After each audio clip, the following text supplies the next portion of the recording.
नमस्कार.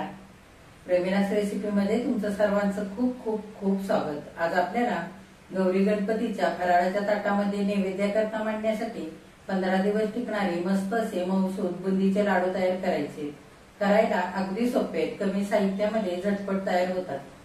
जर माझ्या रेसिपीज तुम्हाला बघायला आवडत असतील तर एक लाईक जरूर करा आणि जे कोणी आता माझ्या रेसिपीज नव्याने बघत आहेत त्यांनी माझ्या चॅनेलला जरूर सबस्क्राईब सुद्धा करा. तर आता बुंदीचे लाडू तयार करण्यासाठी काय काय साहित्य लागणार आहे ते लगेचच बघूया. आता बुंदीचे लाडू तयार करण्यासाठी साहित्य बघूया. इथे काय काय घेतलंय ते. इथे मी ह्या कपाने सारं साहित्य मोजून घेतलेलं आहे. तुम्ही कोणत्याही वाटीने किंवा एखाद्या भांड्याने इथे साहित्य मोजून घेऊ शकता. ह्या कपाने हलक्या हाताने भरून 2 कप बेसनचं पीठ घेतलंय आणि 1 कप भरून साखर घेतलेली. वजनाला हे बेसनचं पीठ 1/2 किलो आहे आणि साखर सुद्धा वजनाला 1/2 किलोच आहे. इथे चवीनुसार मीठ घेतलंय. काजूचे चमचाभर काप करून घेतले. चमचाभर मगज बी घेतलंय. 1 चमचा वेलची पूड, लिंबाची फोड घेतले. 1 लाल आणि हिरवा रंग घेतलेला इथे. आपण बुंदी तयार करण्यासाठी पीठ तयार करूया. इथे मी मोठं भांड घेतलंय. भांड्यामध्ये बेसनचं पीठ घेऊया. हे पीठ मी चाळून घेतलेलं आहे. बेसनचं पीठ चाळूनच घ्यायचं म्हणजे काय होणार, बुंदी आपली तयार केल्यानंतर मस्त अशी मऊसूत तयार होईल. जर हे पीठ बिना चाळता इथे वापरलं तर तळल्यानंतर बुंदी थोडीशी कडक होते. त्याच्यासाठी पीठ इथे चाळूनच घ्यायचंय. आता आपण थोडं थोडं पाणी घालून पीठ चांगलं सैलसर असं भिजवून घेऊया. बेसन पिठामध्ये पाणी घालताना थोडं थोडं घालूनच बेसनचं पीठ आपल्याला इथे सैलसर असं करून घ्यायचं, एकदम घालायचं नाही. हे बघा, इथे 1 कपभर पूर्ण पाणी घालून झालेलं आहे. मी दुसरा कप भरून पाण्याचा घेतलाय. थोडं थोडं पाणी घालूया. आणखी पाणी घालूया. असं थोडं थोडं पाणी घालूनच बेसनचं पीठ असं चांगलं सैलसर करून घ्यायचं म्हणजे सगळ्या गाठी मोडल्या जातात पिठामधल्या. इथे मी मध्यम सैलसर असं पीठ तयार करून घेतलेलं आहे.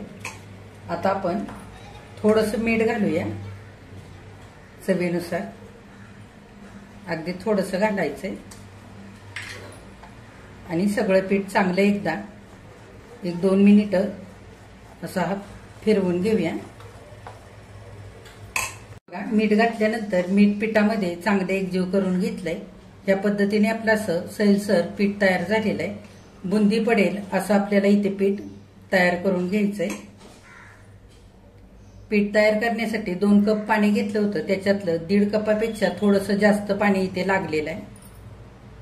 आता आपण थोडंसं पीठ झाऱ्यावरती घालून बघूया कसं पडतंय ते.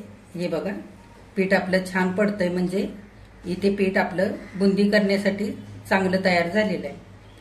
झाऱ्यातून जर पिठाची धार लागत असेल तर पीठ आपलं इथे पातळ झालंय असं समजायचं. मग काय करायचं, 2 चमचे आणखी पीठ घालून पीठ एकसारखं करून घ्यायचं. आणि जर झाऱ्यातून टिपके व्यवस्थित पडत नसतील तर इथे समजायचं की आपलं पीठ घट्ट झालेलं आहे. तर थोडंसं पाणी घालून सैलसर करून घ्यायचं पीठ. आता आपण बुंदी करायला सुरुवात करूया. बघा, बुंदी करण्यासाठी जे आपण पीठ तयार केलं होतं त्यातूनच एक पळी इथे मी 2 वाट्यांमध्ये पीठ घेतलेलं आहे आणि 2 रंग असे तयार केलेले आहेत, एक लाल आणि हिरवा. चिमटभर रंग घालून असा मी रंग छान तयार करून घेतलाय. बघा, बुंदी करण्यासाठी तेल इथे मी गरम करायला ठेवलेलं आहे. तेल चांगलं गरम झालेलं आहे. आता गॅस आपण मध्यम करूया आणि बुंदी करण्यासाठी सुरुवात करूया. इथे मी बुंदी करण्यासाठी चाळण घेतलेली आहे वड्याची. माझ्याकडे झाऱ्यात थोडासा छोटा असल्यामुळे मी इथे चाळण घेतले. तुम्ही झाऱ्याने सुद्धा ही बुंदी करू शकता किंवा अशा चाळणीने करू शकता. आता आपण पीठ घालूया.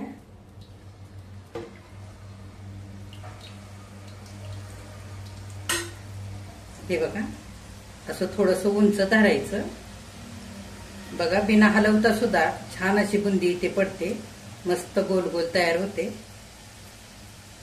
हे बघा, आता गॅस मोठा करायचा आणि बुंदी 1 मिनिटभरच आपल्याला अशी तळून घ्यायची. फार कडक करायची नाही. छान अशी मऊसूद इथे आपल्याला बुंदी तळून घ्यायची. जर कडक बुंदी झाली तर पाक शोषून घेत नाही आणि छान असे रसरशीत लाडू होत नाहीत, त्याच्यासाठी बुंदी मऊ असतानाच एका मिनिटानंतरच लगेच काढून घ्यायचे. हे बघा, आता मिनिटभर झालेलं आहे, आपण बुंदी काढून घेऊया. आता आणखी आपण बुंदी करूया. मी चाळणीवरचं आधीचं पीठ काढून घेतलेलं आहे. असं पीठ काढून घ्यायचं किंवा चाळण स्वच्छ धुवून कोरडी करून घ्यायची, म्हणजे एकसारखी बुंदी पडते. आता आपण परत पीठ घालूया.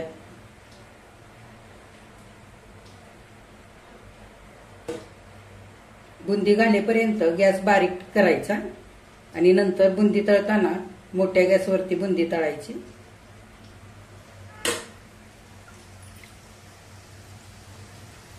मिनिटभर झालेलं आहे, आपण बुंदी काढून घेऊया. हे बघा, मस्त अशी गोल गोल बुंदी आपली इथे तयार झाली. आता पिवळ्या रंगाची सगळी बुंदी करून झालेली आहे. आपण आता लाल रंगाची बुंदी करूया. मी चाळण स्वच्छ धुवून कोरडी करून घेतले. आता लाल रंगाचं आपण पीठ तयार केलंय ते घालूया.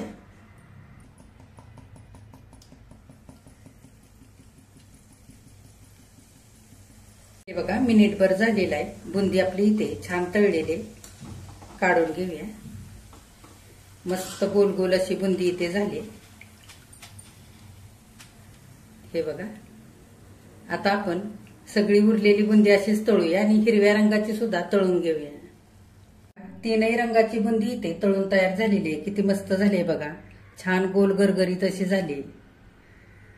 बुंदीचं पीठ बुंदी करताना जर घट्ट झालं तर बुंदीला टोकं येतात आणि पातळ झालं तर बुंदी चपटी होते. त्याच्यासाठी बुंदी तळताना बुंदीचं पीठ मध्यम सैलसर असंच करायचं. आता आपण लगेचच पाक तयार करूया. आता पाक करण्यासाठी कढई मी गॅसवर ठेवले. आपण 1 कप भरून साखर घेतली, ती घालूया. आता आपण अर्ध्या कपापेक्षा थोडंसं जास्ती म्हणजे पाऊण कप इतकं पाणी घालूया. जर तुम्हाला लाडू जास्त गोड आवडत असतील तर तुम्ही थोडीशी साखर आणखी इथे घालू शकता. आता साखर चांगली आपण पाण्यामध्ये एकजीव करून घेऊया. चांगली हलवून घ्यायची. आपल्याला इथे 1 तारी पाक तयार करायचा आहे. बघा, पाण्यामध्ये चांगली साखर वितळलेली आहे. आता आपण गॅस मोठा करूया आणि छान असा 1 तारी पाक तयार करूया. पाक करण्यासाठी आपल्याला 10 ते 12 मिनिटं लागतील. एकसारखं चांगलं हलवून घ्यायचं. आता 7 मिनिटं झालेली आहेत. एकसारखा पाक मी हलवून घेतलेला आहे. त्या पद्धतीने असा झालेला आहे. आता पाकामध्ये साखरेचे पांढरे असे खडे तयार होतात, तसे होऊ नये म्हणून मी इथे 1 फोड लिंबाची घेतली, ती पिळून घालूया आणि छान हलवून घेऊया. आता आपल्याला आणखी 4 ते 5 मिनिटं लागतील पाक येण्याकरता. आता 2-3 मिनिटं आणखी झालेले. शेवटी आपण वेलची पावडर घालूया. पाकामध्ये चांगली एकजीव करून घेऊया. आता आणखी 2 मिनिटानंतर आपण पाक चेक करून बघूया. गॅस बारीक करूया. एका ताटामध्ये थोडासा पाक घ्यायचा, थोडासा थंड करायचा. हे बघा, थंड झाल्यानंतर पाक चेक करून बघायचा. अशी 1 तार व्हायला लागलेली. हे बघा, ह्या पद्धतीने. आता गॅस बंद करूया आणि कढई खाली उतरवून घेऊया. आपल्याला लगेचच गरम पाकामध्ये बुंदी घालायची.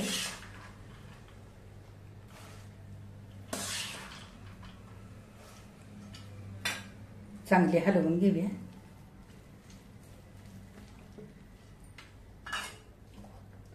उरलेली सगळी बुंदी घालूया. चांगली हलवून घ्यायची.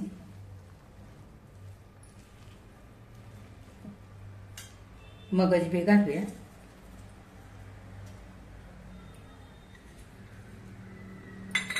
काजूचे तुकडे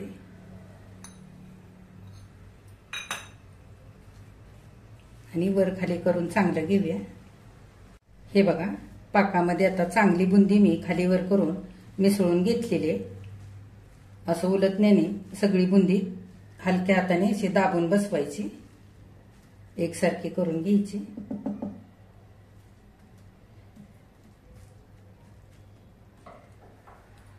बुंदी आता एकसारखे उलटण्याने करून घेतले. आपण वरून झाकण घालूया आणि अर्ध्या ते पाऊण तासासाठी असंच ठेवून देऊया, म्हणजे बुंदी छान पाक शोषून घेईल. कोमट असताना आपण याचे अर्ध्या तासानंतर लाडू करूया. आता अर्धा तास झालेला आहे. आपण बुंदी मुरण्यासाठी पाकामध्ये झाकण घालून ठेवली होती. झाकण उघडून बघूया.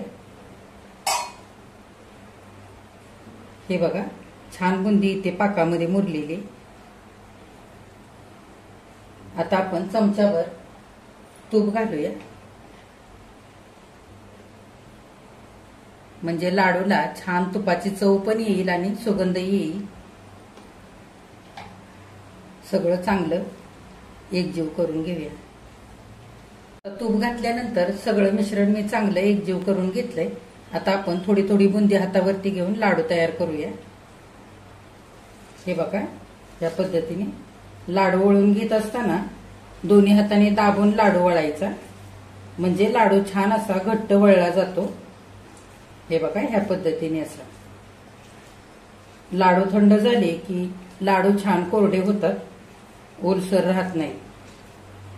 जर लाडू तुम्हाला वळून घेता येत नसतील, इथे जर पाक कमी पडला असेल तर काय करायचं, अशीच कढई गॅसवरती ठेवून मध्यम गॅसवरती 1-2 मिनिटं सगळं मिश्रण गरम करून घ्यायचं, म्हणजे पाक थोडासा सैल होतो आणि लाडू चांगले वळून घेता येतात.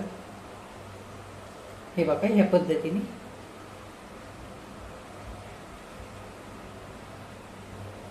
तुमच्या आवडीप्रमाणे तुम्ही लहान मोठे करू शकतात लाडू इथे.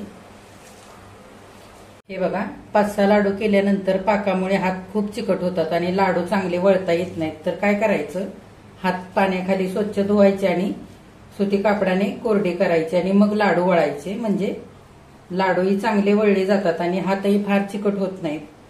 बघा, बुंदीचे सगळे लाडू इथे वळून तयार झालेले.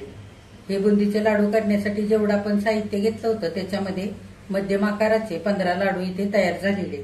लाडू किती छान झालेत बघा, छान मऊसूद असे झालेत. मी एक लाडू तुम्हाला तोडून दाखवते.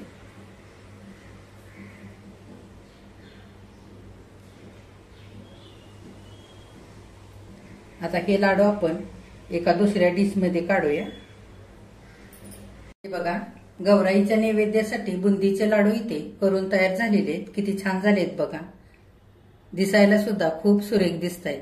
मऊ आणि मस्त रसरशीत असे इथे लाडू तयार झालेले आहेत. हे लाडू करताना आपण एकाच कपाने सारं साहित्य मोजून घेतलं होतं, त्याच्यामुळे लाडू करताना अजिबात चुकलेले नाहीत.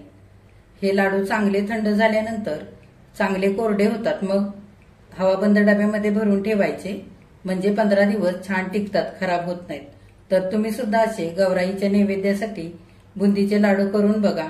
तुम्ही केलेले लाडू कसे तयार झाले ते मला कमेंट करून नक्की सांगा. आजची जर रेसिपी आवडली असेल तर एक लाईक सुद्धा करा आणि जे कोणी आता माझ्या रेसिपीज नव्याने बघत आहेत त्यांनी माझ्या चॅनेलला जरूर सबस्क्राईब सुद्धा करा.